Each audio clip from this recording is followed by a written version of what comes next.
I trained in theatre design, but I've always made things, so painted pictures and made sculptures, as well as theatre shows. The Assembly of Animals is the most recent show, but it has a relationship with all the previous shows I've done, so each time I make a piece of work, there's always a question left hanging for me, and that always becomes the starting point for the next piece of work. This particular show is inspired partly by the monadology, which is a text by Leibniz, the philosopher, and it's his metaphysical, an outline of his metaphysics. A kind of outline of how he thinks the world is fundamentally under the surface. And it's a really short text, so it's a kind of distillation of lots of his philosophy. And it's made of 90 very short little statements or chapters that are numbered. Each chapter has a logical link with the previous chapter. So you're led through this reasoning until you get to this quite grand vision of the universe. And it involves atoms with souls. So he sees the universe as suffused with consciousness. The show starts with just a huge pair of red, shiny curtains. And the first thing the audience sees is the curtains opening about that much.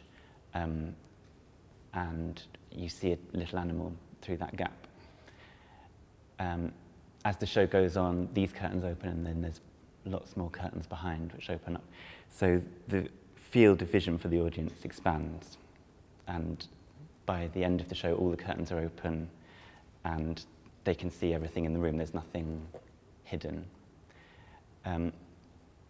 So the feeling of the show is one big reveal, and you end up with something quite complex and interrelated.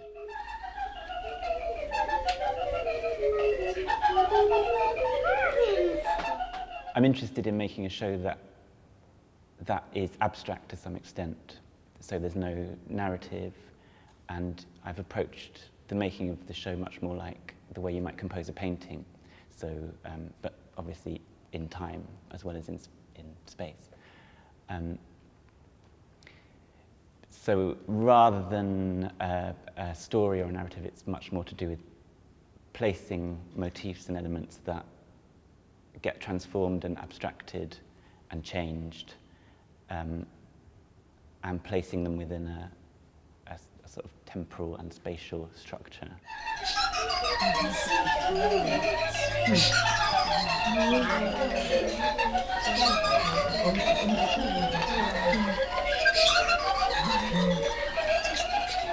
I suppose I'm more interested in the kind of performance that objects can do more than scripted theatre.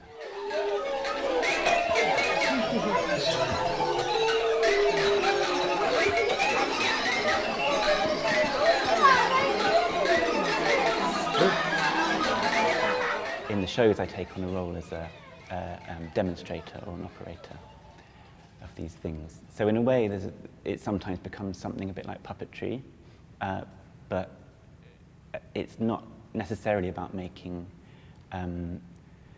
objects have a personality. It's not trying to make them into something human or something with faces always. It's trying to reveal some kind of life.